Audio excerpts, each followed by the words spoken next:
This graphic. When scoring over 30 last year, the Bengals won 3 games and lost 4. The rest of the NFL won 96 games and lost 10. Yeah. So it tied the record for the most such losses. Joe Burrow's fault. AFC North predictions are coming up. But, Brew, how dangerous are the Bengals? Moderately dangerous. Moderately. They could make the playoffs.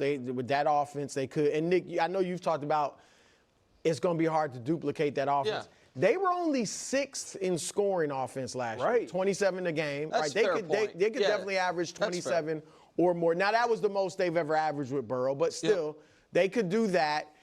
And I think their defense will improve enough where they'll have a chance for the playoffs. But that's why I say moderately dangerous, because if they get there, Baltimore, Kansas City, and Buffalo are all going to have top of the league defenses, top 10 defenses. And so I think those defenses will not let Burrow score every time he has the ball, which they're going to have to do a lot of to win some of these games.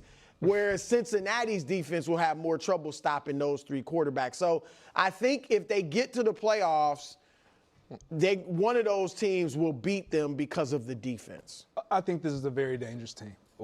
Last year, they were a dangerous team because we identified they can score. This team can score. It's like going to a fight and you got your crew with you, and you get into a fight, and I'm with Nick. Nick decides not to fight. You might get in the fight. If you go out with Nick, you might get in a fight. We get into a fight, and Nick don't want to fight with me. I would fight with you. I'm not saying you wouldn't. I'm saying you don't. Okay. And then going, I don't know how much the next time I go, just like the Bengals this year, I already got in my mind he's not gonna fight, so I got to do a little bit more. That's the Bengals. That's the Bengals.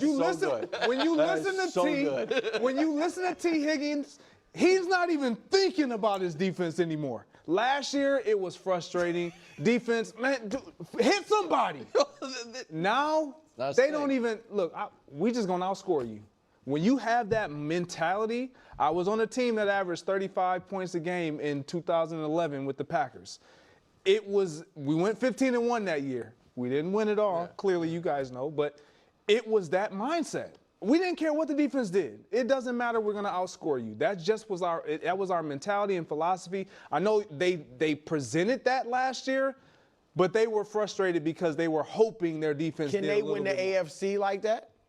I agree they can be dangerous, but can they win the AFC as they are? Absolutely. Okay. I like that. So, I like that a lot. Just to be clear, I would fight with you. I'm not claiming I'm a great fighter, but I think got some experience. I think he's saying he's it's not willing about fighter.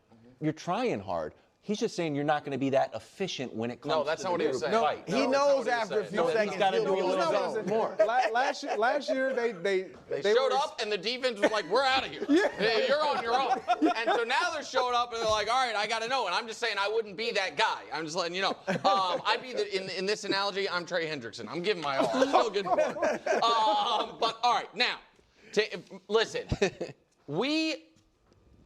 Brew has brought up, I have brought up Drew Brees in relation to Brock Purdy, and Brew has brought up, listen, Drew Brees went 7-9 a bunch of times. I think that applies more to Joe Burrow than to Purdy, this is not an indictment on Burrow or that offense, but 3 straight years, Drew Brees averaged 5,000 yards a season, 34 touchdowns, a 100 passer rating. 7-9, 7-9, 7-9. Now, nobody dare question Sean Payton's coaching. We would not do that like we do Zach Taylor. However, I'm just saying, you didn't. There's nothing you could do. You only was allowed to coach the one side of the ball. I don't know why they changed the rules, I guess. I don't know. But that, to me, is more applicable in that we are typically, if you have a quarterback that good, your team is just in it. But not always. No, right. And Brees is a great example of it. And so your guys' team with Aaron, I know you guys didn't have a great defense, but you guys lost a tough playoff game. You guys were a great team. This feels, to me, a lot of like do it all over again, and to where, yes, Brew, last year people thought they were dangerous. There was a whole media cycle of the Chiefs are scared of them. The Chiefs are going to throw the Week 18 to prevent these guys from getting in the playoffs. Well, it's kind of crazy though, because Nick also continued to have the Bengals as a higher up team, and everybody was freaking out, and he abandoned that until they started saying that the Chiefs should be afraid of him. Then he went all in on trying to pull down the Bengals. But what Greg said there was 100% accurate. And I wholeheartedly agree with that. What Nick is saying about Drew Brees and that offense and what they had, it was a different era. Defense mattered so much more back then than it did now. I always emphasize this all the time. The rules were different. They were fundamentally different. The size of like linebackers was different, which I think actually John Middle talked about that recently. The rules were different. The approach was different. Like everything was different. So I'm just not going to compare to now. To be fair, we kind of had this peak, whatever. I can't tell you what the exact window of time was.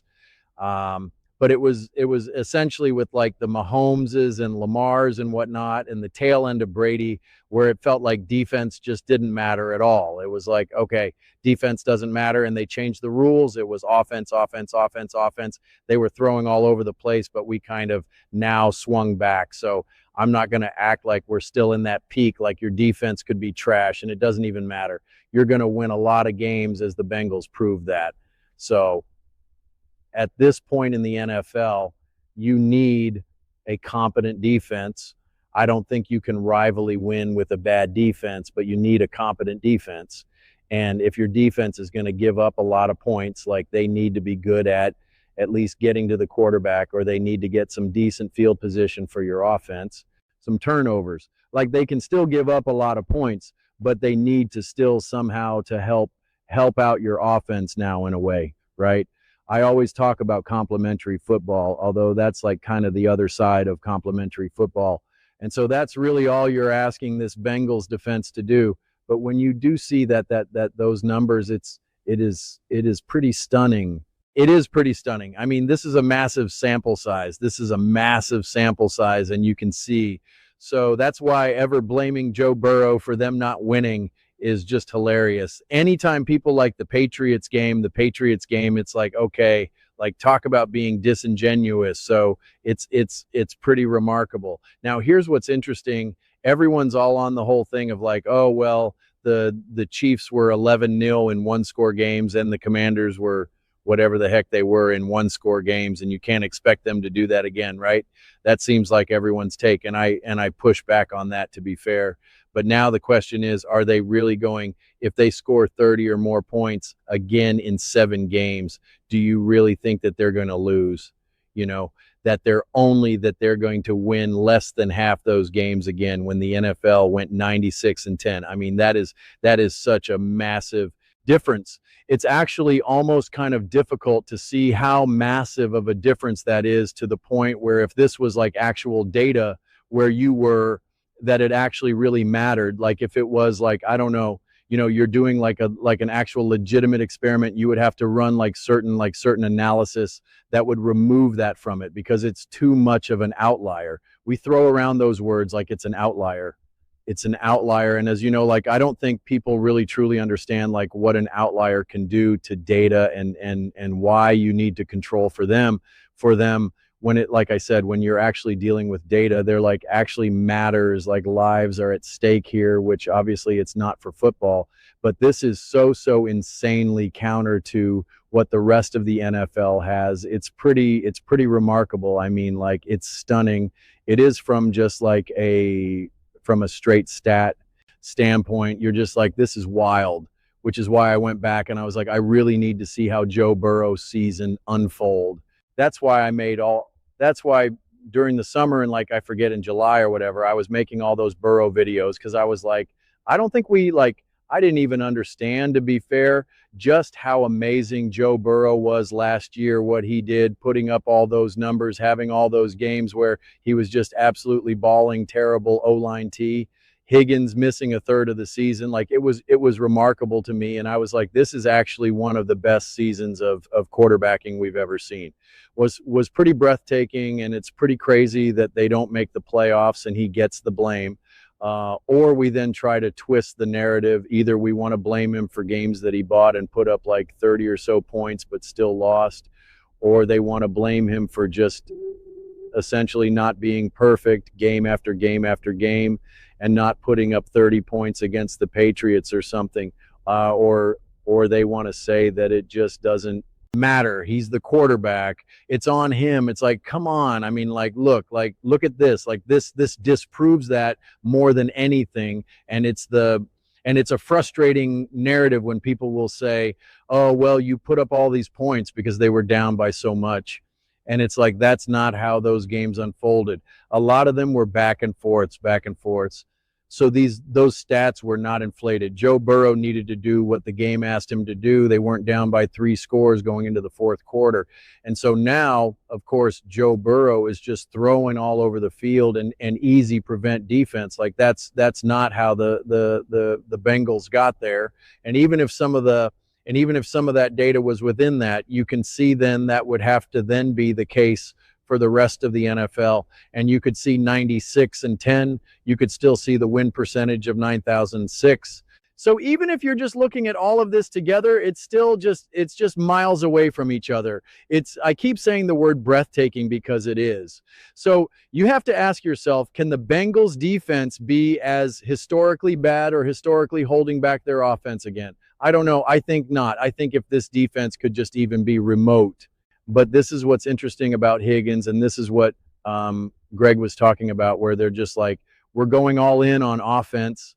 Like, we know now from the jump that we cannot rely on our defense, special def, whatever it is, that we are in the driver's seat here. And it's a shame that he used kind of an analogy about like fighting and stuff, because I just think that was it was a funny analogy, and it's funny to bring in Nick there, in that whole thing. I don't think Nick would abandon Greg. I think he'd be Van Gundy on the ground grabbing the feet. But I wish Greg gave more of like an athlete's perspective from that, because that is what he was saying, right? Like, there is times, right, that you go into a game or you're going into a season, and you just know, like, oh yeah, it's all on me, or it's all on me, Mike and Joe, man. Like, the rest, this team does not have it. Like, especially for anyone who's played competitively, and you don't really do this as much in football, but if you're doing this more commonly, like, I guess, like soccer, baseball, basketball, where if you're playing for multiple teams, and a lot of times you're going to be playing for some great teams, and then you'll have like some of these other leagues that are just kind of there to keep you fresh. They keep you playing, whether it be like some summer leagues, intramural, like whatever it is, depending on what age you're at. And sometimes you're playing on like your main team, where that matters that obviously matters the most. That's where you're going to continue your trajectory to ideally get to college and beyond. But then you have some of the other, teams, and there's times that you're playing on teams where you're just like, yeah, this is not it. And you look around, you're like, I cannot rely on that guy. Can't rely on that guy. This guy shouldn't even exist. I don't even know how you're a person here. And like, you just do it. Again, it's definitely a lot less common in football because you don't have that same, it just by the nature of football, it's just not that trajectory. So maybe Greg doesn't have too much direct experience with that. I guess he's, but I still look at it from the perspective of, like, I always say, you can't lie to athletes. You can only lie for so long. And a coach can only send a message for so long. And there's definitely some brainwashing. I always talk about there's absolutely undeniably brainwashing. But then once you get to a certain point, you can't. And once you get to a certain level of greatness of talent, like, no one's been able to lie to Joe Burrow because he's been great from the jump. He's been special from the jump. So like, like you can't trick him. A coach can't tell him, hey man, as long as you do your job, don't worry. The defense is going to come around. Like, don't worry about it. Don't worry about it. And like, once upon a time, and maybe when you're a little bit younger, or if you're at a little bit lower of a level in terms of how great you are, like, yeah, you can buy into that, but like, you're You're not going to be able to tell lies to T. Higgins, Jamar Chase, and Joe Burrow. No messages there. There's no brainwashing that can endure there. Some of the other players on the team, for sure. Not Joe Burrow, not T. Higgins, not Jamar Chase. They've had too much success. They're too great. They're too special, and they see the reality too clearly. And again, in a way, that is what Greg was saying, albeit in a weird, funny metaphor. And so I wonder what that does, because if there's one thing that we do know, though, it's not a matter of just will. And again, to be fair, I agree with Greg where I think the Cincinnati Bengals are genuinely dangerous. And I think they were going to be genuinely dangerous in the playoffs. I'm not saying that the Chiefs were afraid of them or anything like that. I don't believe in that either, but I do think that the Bengals were, Joe Burrow is special. That season was special. And I understand what Bruce's saying, where it's just like, doesn't matter how special you are, like your defense needs to kind of hold up their end of the bargain here. And so it makes his life harder, undeniably, especially if the Chiefs defense is legitimate and the Ravens defense is legitimate and the Bills, right? That's all fair and makes sense. But really, you would just then be banking on this Bengals offense to be exceptionally special, where they can overcome a higher quality defense and still put up points in ways to make up for the fact that their defense will struggle to stop a Ravens, a Bills, and the Chiefs. And the problem for the Bengals is when you're in the playoffs, it's late in the year, obviously, or early in the year, January, February, whatever. And it's cold, it's snowy, the ball's heavy, like it's just different now. And so that ends up hurting you. And if there's a way for the Bengals to have I'm trying to think, I guess, like if they could play like in Houston in the AFC Championship game or something, or LA, right, with the Chargers, or, one of those situations like that would bode well for them. That would bode well tremendously for them. But yeah, if you're in Cincinnati, or you're in Baltimore or Kansas City or Buffalo, it's cold. It's freezing, as we've seen now year after year after year. Even if it's not snowing, you see flurries in the air. Like it's harder now for your defense, for your offense to just absolutely ball at the levels that it maybe would have needed to do throughout this season. So I don't know, but I'm hopeful. I'm definitely optimistic. And I know they're going to. I'm recording this before I do their. I think they're doing the AFC North predictions and whatnot, and I'm incredibly optimistic for the Bengals. I really am. I still think it's fair to say that the Ravens are in that driver's seat because they should be a more complete team, and their margin of error is just a canyon relative to what the Bengals have to deal with because of their defense. But, I guess I'm still somewhat hopeful that their defense will just be competent, a lot more competent than they were last season. But I don't know, man. I don't know. Those are just my thoughts. I'd absolutely love to hear yours. What do you guys all think about the Cincinnati Bengals offense and what they need to do? Do you believe that they're actually do you think that they're legitimately dangerous this coming season? Let me know in the comments below. I read every single comment. So you agree with me or disagree with me. Either way, let's get in some discussions. Let's get in some fights. But ultimately, let's just have some fun. And please do consider subscribing. We are building an amazing community here and absolutely love to see you part of it. I want to build something that we all generally feel connected to, something that we're really excited to be a part of. I think we're well on our way to doing it. And please don't forget to give this video a thumbs up, as it really does help with the visibility and the algorithm. Thank you so much. See you next time.